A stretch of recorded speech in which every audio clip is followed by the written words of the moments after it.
Hey, welcome back, guys. It's Nicholas Davenport here today with an episode of Industry Pathology. And today we're going to talk about some topics surrounding the sports psychology industry. Now, this is for people who are CMPCs, aspiring CMPCs, mental coaches, cognitive training specialists, neuroperformance, clinical psychology therapists, and anything in the surrounding fields. Now, here today we have Blank, and we're going to talk about some things he's seen because as a person in this industry, he has a lot of insight. And as an up and comer where he's trying to find his footing, we have discussed many topics that aren't really getting exposed as much and is detrimental to many people. So this is not just something one person is going through. So with that all being said, I'm just going to go right into it. Do you feel you where you need to be so far in your journey in the mental performance or sports psych industry? No, I do not. And I guess the second question easily to follow with is why? So for myself, I did go a little bit of a alternative route. It's like trying to start my own business. So I do understand that my professors, being that they didn't come from that realm, aren't necessarily going to help me in that. But it is tough because the industry talks a lot about confidentiality, and when you're building a business, it's like, how do I market and brand myself if I can't talk about my clients? Like, I understand not every topic is up for discussion for everybody to hear, but if people are supposed to have full confidentiality, it's just tough to build a business around something that I kind of have to keep secret. And I think that's a misconception that steers you guys wrong. And obviously, I have my own trials and tribulations in this industry. But when people say confidentiality, I assume that means more so towards from an ethical standpoint of disclosure and things doing with the client in a privacy manner. But when I say marketing, I personally think that's more about building your brand. And we've talked about this for those at home. Building your brand and marketing are not the same thing. So when I think of marketing, I think it's more so showcasing yourself through content. And that could be just you talking about topics, because obviously we're on my channel and I talk about all types of topics relevant to this industry. I talk about concepts, teaching tools, making it relevant to everyday things. So when I think about marketing and branding, I think that's where, if I'm not mistaken, where it should be. If it's more so about just straight up saying I worked with ... person, then yeah, I think that's where you can draw the line. And if the powers that be think that's the issue, to market yourself in the sense of putting all what you do out there as far as what you do, not who you do it with. If that's a problem, then I think they're missing the mark, because how, like you said, how do you actually get people to see you? And I guess I'll say on that note, how do you get people to see you? Like, what ways do you try to do that? And does it work? My approach so far has been just cold approaching, going to places and asking to. I met a coach one time and I asked him if I can watch him coach. It wasn't even to work with the athletes, it was kind of just to learn from him. And fortunately, he was kind enough to open the doors and allow me to come observe him. And then I was able to work with the team in that regards. So cold approach, I think, is the most common, cold calls, cold emails, DMs. I think word of mouth kind of falls right after that, or vice versa, depending on who you are. But I think those two are the way most people in this industry really get some kind of traction. And while those are definitely great ways, if you can answer this, how far has that gotten you in the sense of quantity? Because obviously the goal is to build your client base, build revenue, obviously. But how has that actually fared in the grand scheme of things for you?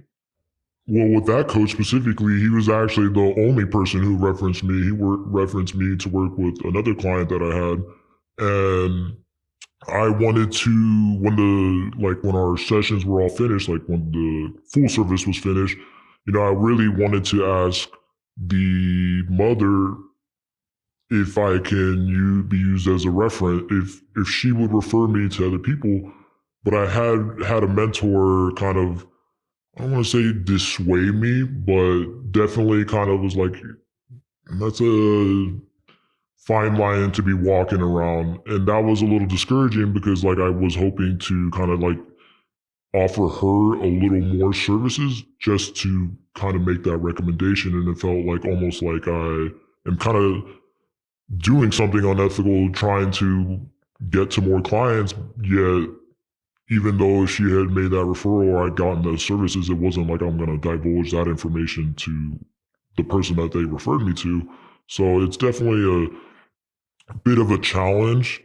when it comes to like, again, not that I would even disclose sensitive information, but just to kind of give a over. Sometimes it's a little difficult to give like just the overarching thing, and when it's at times it could be easier to paint the picture if you can use like a specific example. But then if I have to worry about like, okay, I can't say this about this, then it makes it a little bit. It makes it almost too broad, and I don't really kind of have like a sticky selling point that kind of like would really resonate. Because maybe if I could use an experience of somebody else, they'd be like, oh, I've gone through that too, and I'm that actually really good. Can you help me with that?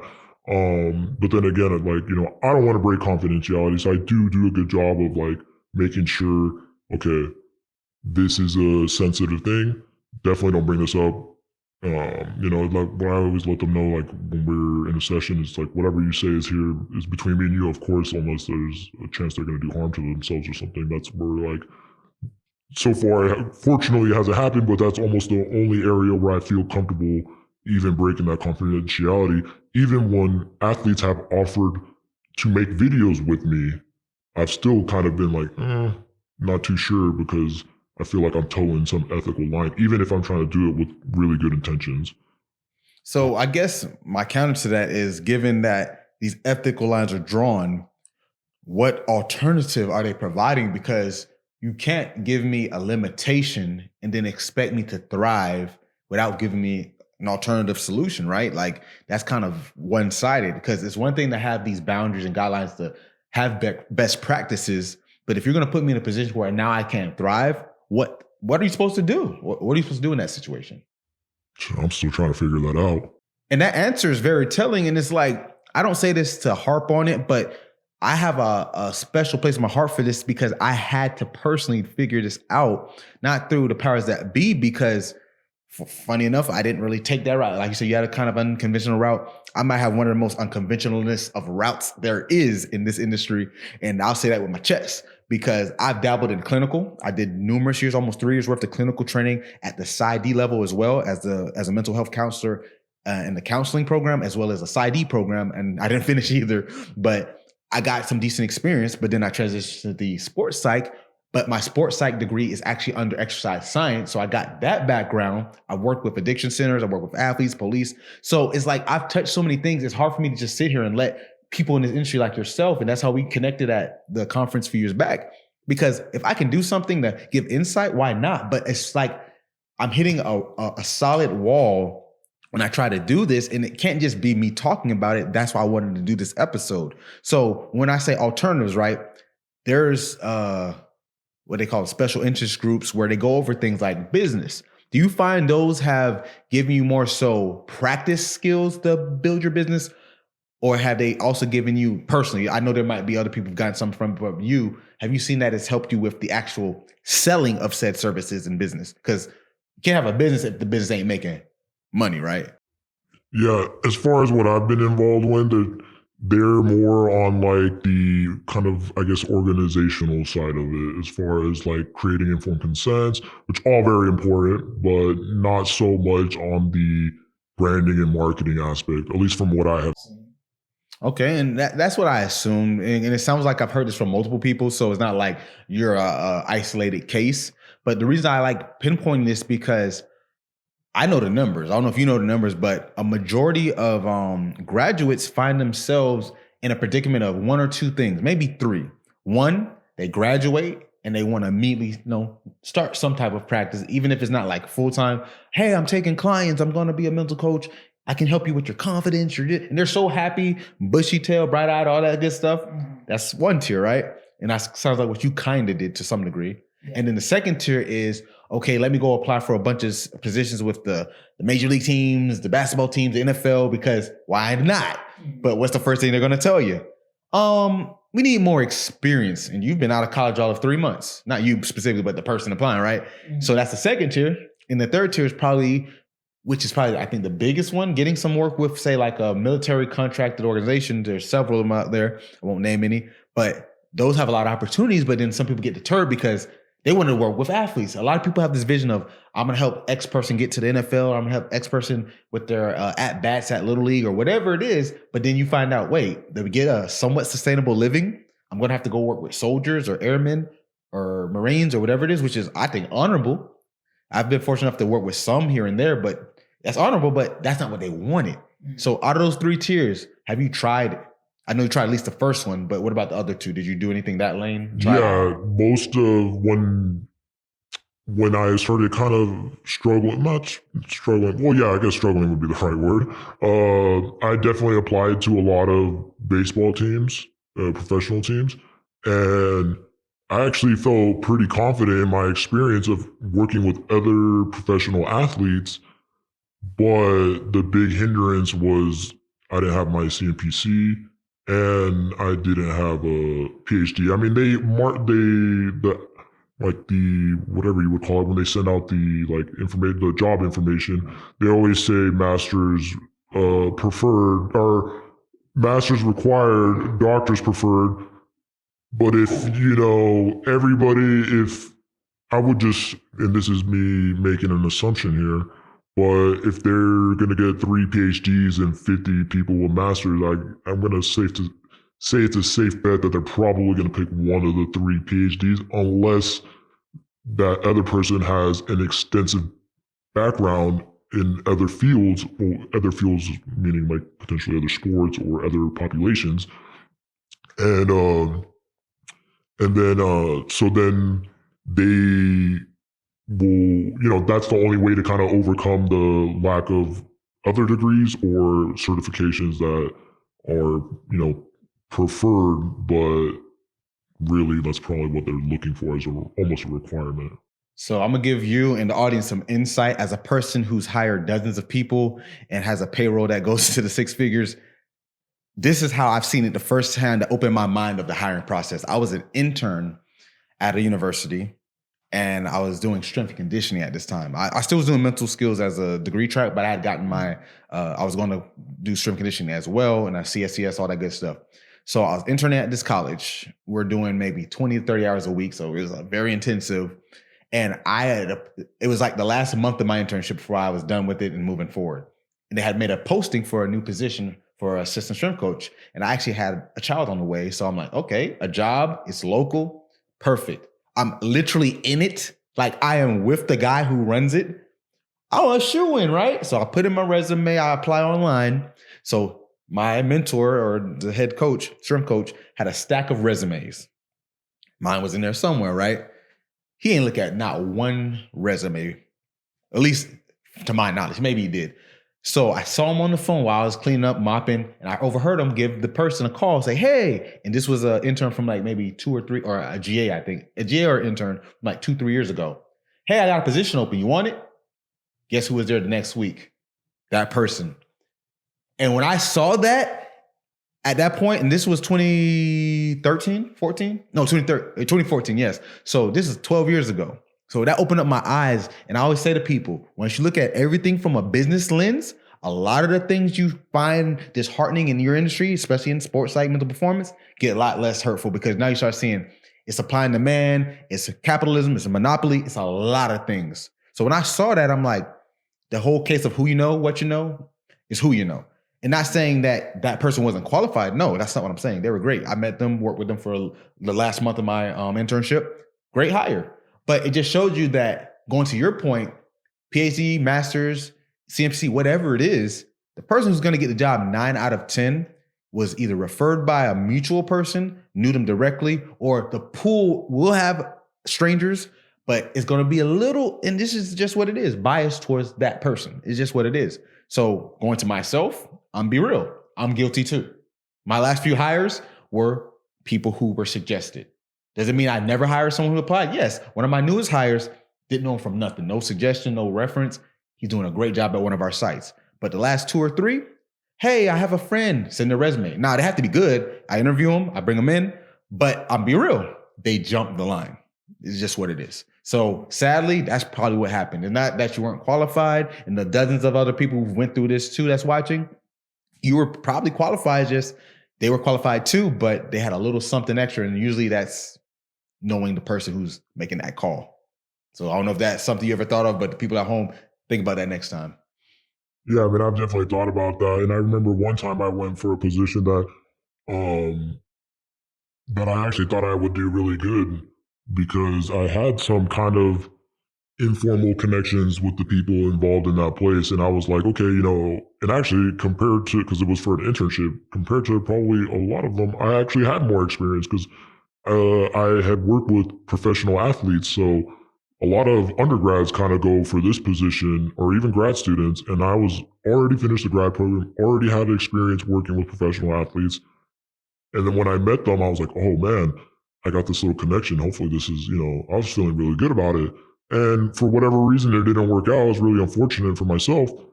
And I try to take it like I understand, like, hey, it's a business, teams are always going to be at any level. Working with a professional team is always going to be one, difficult to get into, and two, even when you get in there, it's going to be very difficult to kind of maintain your spot.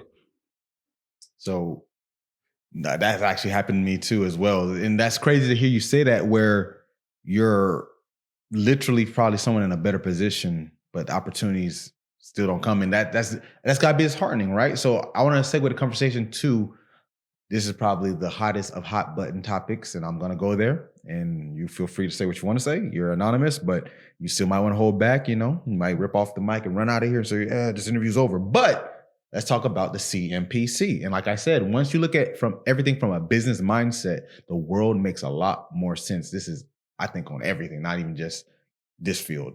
But what I'm about to say is ROI. You familiar with that term? Yeah. Return on investment. When I do anything in life, even before I knew business, obviously I know better now, but even before I looked at ROI, what was the return on my investment? Does it mean I have to cash out ching ching immediately? Doesn't mean I have to cash out tremendously, but there needs to be some kind of mutual exchange. And what I noticed from dozens of people, not just even you, when I hear the story of why they got their CMPC, more often than not, I get, once again, one or two, maybe three answers. Might as well. That's a popular one. And I don't know about you. Replace CMPC with getting married. So why are you marrying her? Might as well. Doesn't sound good, right? So putting it on something you're investing your career on, not a good answer. The second one I like this, I see that I don't like any of these answers, but the second one that I see is, well, it's just what you do. Everyone else is doing it. I had a few people who were mentors give me that, and they're no longer with us, not because of that, but the alignment of what the branding of Mind by the One does not make sense with that thinking, because if you're doing something, it needs to be intentional. And this is ironic. We tell our clients this stuff, right? Be intentional, mindful. So if your answer to making an investment, time, money, and career-wise, you should have a better answer than that's what everyone else is doing. And I even had someone do a circular logic argument with me to justify it out, because I'm gonna push it back, right? And they couldn't explain it. And I think the third reason is, this is one a little more convoluted when I say this, but there's an inflated sense of what it's actually worth. And what I mean by that, I'll use an analogy based off of something I've heard from someone say. They give the permission, right, when you get it, to use the branding of the CMPC. Yeah. And what I just say, for the fifth time this episode, look it from a business lens, and it makes so much more sense. So let's peel it back a little bit. If you get the right to use the CMPC logos on your branding, that's assuming that their ability to market and use their image will bring potential opportunities, because that's what marketing and branding is all about, right? That's why companies pay athletes millions of dollars to wear their shoes, because if their face is shown with their brand, the price goes up. So by that same logic, if your face is with their brand, your price goes up, right? That would be assumed logic, right? Mm-hmm. But in actuality, what it seems like to me is that you're getting deciphered from thousands of people, because every day I see on LinkedIn someone either saying I'm aspiring to be it, but they keep disregarding. CMPC is a brand of a certification. It's not a licensure like plumbing, law, medicine. You have to get a license for those things, physical therapy even. So it's like, if you're not doing it that way, what is it really doing other than saying this is the symbol of what we're doing in our entity, which is fine. Obviously make your money. But it's like, if I'm going to get this cosign and spend time, money, and effort, what is my ROI? So with my question of all of that is, have you seen the ROI yet? And if it's coming, cool. And if it hasn't come, how do you see it being returned? What ways do you think it can? Because I think it can be used. I don't think it's irrelevant at all. I think CMPC can definitely have an ROI. But how do you see that working? Yeah, I'm gonna still hold the belief that it is gonna help me, because I'm a new CMPC, so I haven't even really had the opportunity to try to utilize it. So when referencing those baseball positions that I applied for, I did not have it at the time. So maybe if I had that now with my experience, maybe I would have gotten an interview back. I guess I should have mentioned that first. Like the other ones, I didn't even get interviews. So if I can start getting interviews, then I could already see the different kind of impact that it is making. Unfortunately, I haven't got to that stage yet just because I'm still so new as far as receiving it. But does that kind of go into my last point of like the ability to benefit from it, whether it be like just because this is where I'm coming from, right? I'm a businessman first and foremost. I love my practice. I love my mindset. I love what I do. But the business has to, let's say the math ain't mathing. So for me, the math has to math because no one else pays me, right? I'm a hunter and gatherer. I don't grind, I don't eat. And now I've employed, so I got to make junk happen. I'm about to cuss, I like cussing. So I got to make stuff happen, right? So it's like, if you're going to put time, not saying this needs to lead to a 6-figure job or a whatever, but it's like, if the justifications doesn't make that much sense when you can clearly say, this is what it is. Like going back to my example, if I go to med school, what is the outcome? I go get a job at a hospital. If I go to law school, what's the outcome? I go get a job at a law firm. I go be a plumber, I'm going to go do plumbing. I get a CMPC, I go, no one has a clear answer. Yeah, you can say I can get a job with the baseball team. Yeah, I can get a job with the Olympics. Yeah. And that's why I'm confused even. And people ask me why I don't have it. And that's part of the reasons. But the honest to God reason is I've gotten where I'm at without it. The return on investment for me doesn't make any sense from a time standpoint because I got to put all these hours in when I've gotten probably 30,000 hours worth of experience, not even flexing. Like, so kind of backwards. But I know there's different philosophies that they have that I may not practice thoroughly that needs to be up to par, but I definitely am ethical. I definitely put my best foot forward and I definitely try to make it a scalable model where I can grow and make revenue. So I guess on top of that question, then if you were to get it there, because you said you're hopeful that it'll lead to it, is the only revenue stream, because you should have multiple streams of revenue as any business, not just mental performance. It seems that working for an entity, whether it be organization, team, school, seems to be the most applicable route, I would assume.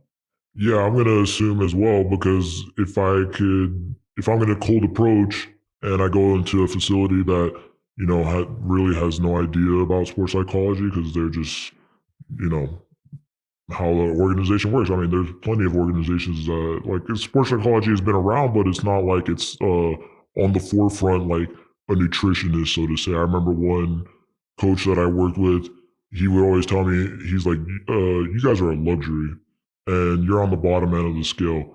They're going to get a strength and conditioning coach. They're going to get a nutritionist first. They're going to go to the physical therapy first. And then, this person, that person, and then you. And I was kind of like, damn, I'm a little low on the totem pole. And I don't want to be the person who's like, I don't have to be, I was about to do the Suge Knight thing. Like, oh, I gotta be in the videos. Like, I don't have to be in the forefront. I want to be involved, but I don't have to be the main person.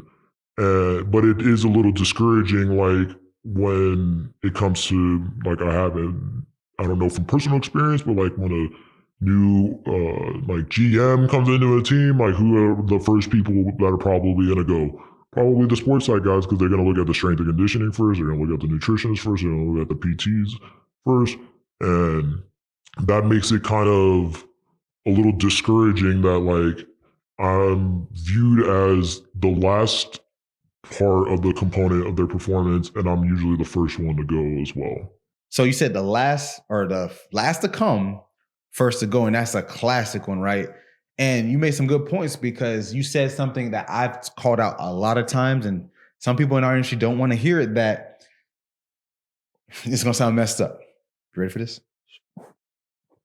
We're not as important as we think we are. Wait, hold up. Don't kill me now in the comments. What I mean by that, we are important. And people love to say, mental's the most important of all. And I think most athletes and coaches will agree with that.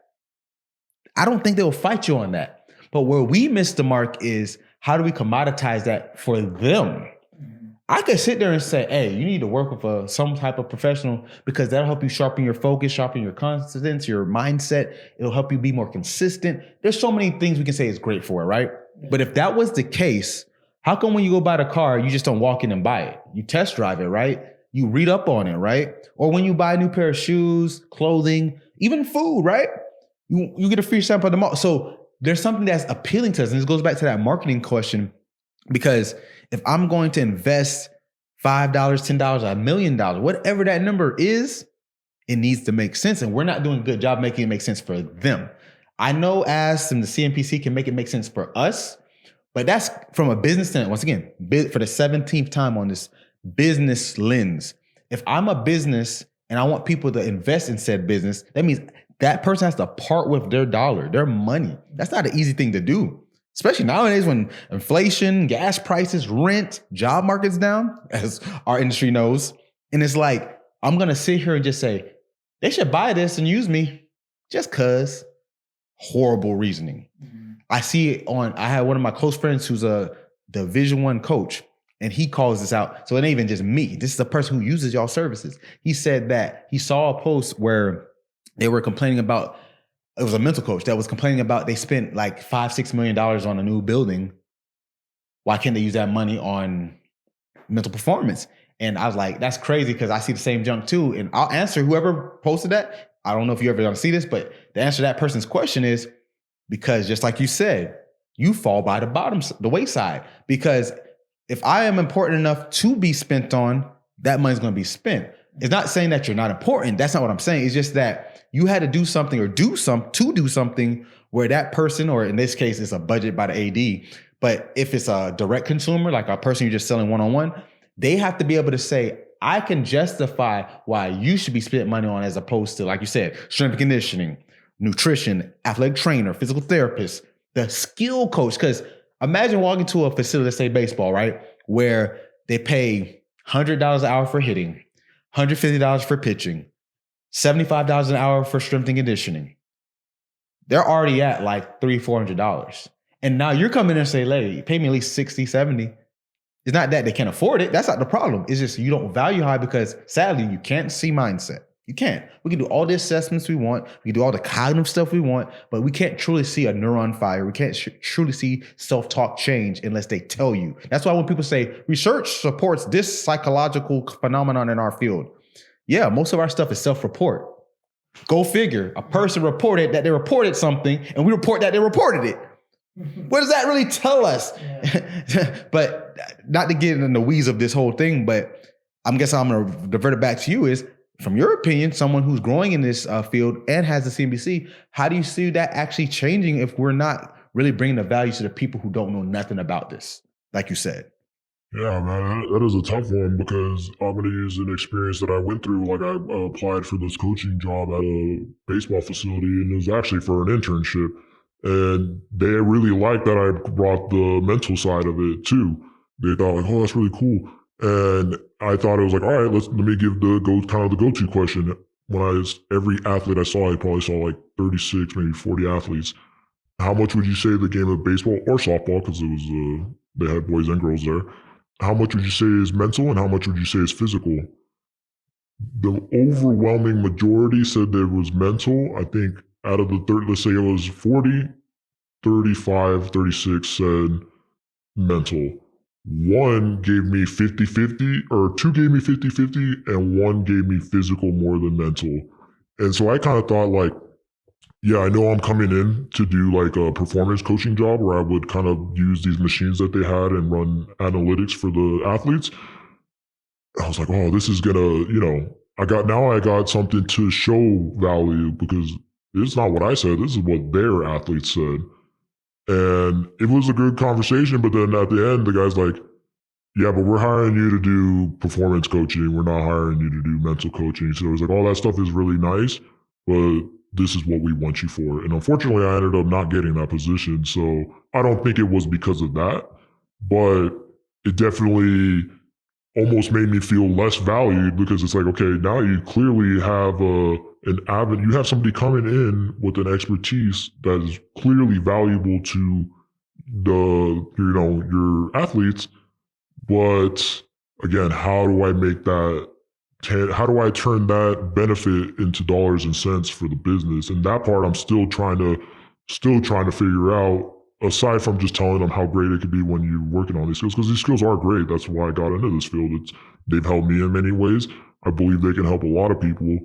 But how do I how do I make it so where this person's like, because when you come from a strength and conditioning background, like when you know it's working because you started squatting 250 and then you're squatting 300, well, okay, that's clearly it's working. And of course, even in the physical aspect, sometimes you slip back and like, injury happens, you have to start over, et cetera, et cetera. So it's not that even when you work on your mindset, like just because you work on it means it's going to be perfect in the future, but it's already kind of hard to tell like when you make those leaps and bounds. And I think another thing too is those things can be very small too. And sometimes you can say one thing and it can make a big difference. And it's like, all right, that's great. I made a big difference. But how do I turn that into dollars and cents? Because like it was a small bit of the conversation that clicked. And it's hard to see it's hard to make the direct causation that caused that. There might be a correlation. Yeah, like it helped. But okay, did this specifically help me get to here? And that's tough when you have all these other factors come in, because maybe they could have, like, for example, could have had some negative self-talk that day, and played bad, but maybe they just got in an argument with a significant other or their parents or whatever, like if we're talking youth athletes, and they just played bad, and then the next day they're playing good again. And it's like, well, sometimes they might just chalk it up, I just had a bad day. I don't need to work on my mindset because it was just one bad game, or I just had a couple bad games. But overall, I'm really good, so I don't need to necessarily work on my mindset, even though even those same athletes will tell you, oh, the game is 80% mental and 20% physical, or whatever number they give you. But typically they will lean more on the mental side. But because it's, like how you said, it's like an invisible byproduct, it's hard to justify a specific quantity for that. You know why I think they do it? I'm going to give you a theory of mine. I'm not saying this is fact, but I have a theory of why they do that. And this is what I'm going to say. It's mostly lip service for this reason, in my opinion. I could be wrong. Maybe you agree, maybe you agree. I think they say the 90% mental thing, or they agree there's more mental than physical, is because it's a cop-out. You know why?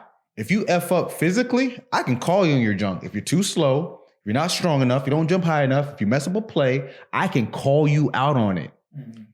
If it's mental, oh yeah, it's just my mindset. It's a cop-out. And the reason I say this is because I had an athlete, a very high-level athlete. And this was hilarious how me and the person I was working with came to this observation I just made. He would push back on him 100% for the physical stuff. Because why? More quantifiable. It's more detectable. You can say, oh, I feel like I'm strong. I see I'm doing this, so you can't say nothing to me. But he would never push back on me. You know why? Can't really, like he can and has in a sense, but not to the degree, because how do you really tell me? And one, they're more knowledgeable about the physical. Even if you're not a strength coach, most athletes understand strength conditioning to the basic level. Yeah. Most athletes are going to understand their skill side of their sport to obviously a basic level, and depending on their pro, college, whatever, to a high level. Mm-hmm. Very few understand mental performance from a psychological, cognitive, or neural standpoint at all. So they get exposed. It's kind of like perfect example, when you're in school, like elementary all the way up to high school, you hear people all the time, oh, I suck at math. Oh, math's not my best subject. They say it almost proudly. How many people you hear say, I suck at reading. I can't read at all. You never hear that. And that's what it is for us. Mental performance is reading. Strength conditioning and the more skill-based sport-specific things is math. If you suck at that, I can make it more tangible and call it out. But reading, no one wants to hear you're a bad reader. So I think when they say that, it makes it harder for us. So to get to my point of why it's hard for us to sell it, is because how do you sell something where they can't even give you a true definition? If I asked all those 30-something people who said more mental than physical, or even the ones who said 60-40, 50-50, if I asked them, what does that look like for you? All of them are saying different things. Yeah. So it's not even that they don't believe it or their lip service. It's just that they're going to give you different answers. So this is where I think we can make it better. You know my approach, we've been talking for days now. You have to now make it for them, because since it's already perceptual, right? You now have to make it where they get it from what you're telling them. Because I always say this, don't let someone else pitch what you're trying to do. That goes to the whole sharing other people's stories and posts of, look, this Olympian did this. Like right now, the Winter Olympics are going on.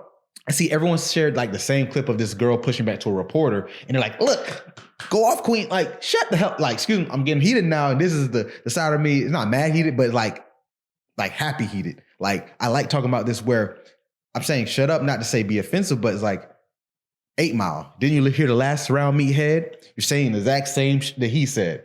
Enough of the white jokes. So give it up. We get it. High level athletes believe in the mental. Ta-da! Yeah. What's next? So we got to stop going to them and we got to paint the picture. If X person at that baseball facility comes to me for a potential opportunity, I now have to show them, oh, it's not just I'm going to help your mindset. It's this is what I'm going to do. This is how it's going to look. And this is how I package it where you like, I want that. I need it. And if I don't have it, I'm not going to be a better player. If you can't show them that to some degree, because that's what we're really selling, right? Mindset is, as you see, people know about it, but do they really know what it comes with? No. I think at least. Yeah, I would agree with that on the most part. Like definitely going back to those kids, and I'm going to give them the benefit of the doubt. They're kids, so you're not necessarily, not everybody is thinking that way when you're younger. So when I would ask them, some had no answers. I definitely got different answers from all. I wish I could remember more of them off the top of my head right now. Because I couldn't, I wanted to track it and really write the reasoning why, but of course I had to focus on the job that I had to do, which was the performance side. I couldn't, so I made it, just give me the numbers and I would talk to them like as we were walking to the machines. But then when you're trying to learn everybody's name, learn the machines, learn the facility, it's kind of harder to keep track of every single thing that everyone said. So yeah, like it's definitely, a hard learning curve, I would say, to figure out like, how do I make the intangible tangible? Exactly. And that's what I'm big on, like bring it to life. And shameless plug, but it is my show. Mind by the One, our literal mission is to bring these things to life. And it's my duty to build the infrastructure for this because I reached out to people across the board who I follow that are mutual connects on LinkedIn, IG, and some are receptive. And we've had convos where they're willing to try out different things. And I'm so grateful for those people. And I've had some people who are like, nah, I'm good. But either way you look at it, I'm going to do what I'm going to do. And where this industry is going, I guess to wrap this all up, the CMPC, once again, people think I'm anti this. So for those who may not know, I am actually a non-CMPC certified mentor, meaning I do not have it, but I am accredited by ASP to mentor people if I so choose. And I originally did it because I wanted to, from a business standpoint, you ready for this? Get more people who were interested to work with me. And the difference between me is, as you know, because you're part of this, not for the CMPC reasons, but the mentorship program, I don't charge nobody a dime. I've given hundreds of hours of my time in the last few months for free. I see people charging $175, $150 to get this mentorship, and I'm literally giving it away for free. So if anyone wants to come for me and say, Nick's always stirring up the pot, you're full of, I'm gonna cuss right now, you're full of shit because what have you done? What have you done? Once you have done what I've done or even tried, then you can talk shit to me. But until then, stay behind your keyboard. And some people might feel some type of way because hit dogs holler. But to wrap this all up, Anonymous, I'm going to leave you with this. It doesn't have to be a full question. We can wrap it up. Was it worth it? I'm going to say that's still a TBD because like I said. I knew you were going to say I knew it. As right now, it's going to need to do quite a bit for me to say it's worth it because I have invested a lot of time and money. Like I said, being that I am new, I can't say like, oh, it wasn't worth it because I haven't seen what it's been able to present for me yet. But I still have to figure out how I'm going to make it serve me. And that is where, the challenge comes into play. I respect that answer. I have something to say to it, but I won't because we can talk more off camera personally, but thanks for doing this because what we talked about, as simple as it seems, just talking, it's been already 45 minutes. So we've talked a lot in this time. It went quick. But sadly, there's some people who watch this that will feel some type of way. You already know I get it. I've told you, I've shared with you. I've seen it. People, you're saying the safe stuff. I've had people directly come at me and that gives me more fuel because you know why? It means I must be onto something because for everyone who comes at me, there's like another 10 or so that agree. And I'm not doing this to get like pats on the back, say, you're right, Nicholas. It's more so like, I want to live in a world, vision statement, right? I don't know what the powers that be's vision statement is, but mine is to see a world where if I ask a random person who's in our field or adjacent what they're doing, how they're doing it, it comes with a sense of strong feeling of belonging and authority that they can confidently say, this is what it was supposed to be versus TBD or we'll see, or I don't know, because I've heard this from dozens of people, and it's not a disclaimer to them or the industry, but it's like that needs to be less common. Imagine if we had a bunch of doctors. Oh, you just got your medical degree. What's next? TBD. Only time you probably see that is if they did it because they just wanted to do it and they may not want to even practice medicine. That happens. But I like to say 99% of doctors who went through all that money of schooling are going to go at least minimally practice for a decade or so, right? So that's the kind of essence we should have with our industry, where the people who get these said certifications are now using said certification to within, I would say, honestly, generously, I guess a year. I don't know if that's too soon. Maybe it's not enough. Maybe it's too long, but they should see that return a little quicker in the sense of opportunity. Because if the market really responded, because I'll end it with this, if the market really truly wanted, and you actually made a quote about this with another analogy with music, the market really wanted, you don't have to do that much for it to work. Mm-hmm. So if I got to put all this work on top of it, not saying you shouldn't work hard, that's definitely not what I'm not saying, but it's like, is this the reason I got to where I'm going versus because I just freaking worked hard and made it happen? Yeah. That's why I don't have one. Because I made it work and I made it happen. My route ain't for everyone. I will admit that. Don't follow me. Because it's very unorthodox and it takes a certain type of approach and structure where it don't look like structure, but it is. So with that being said, thanks for this. This was interesting. And that's my pathology.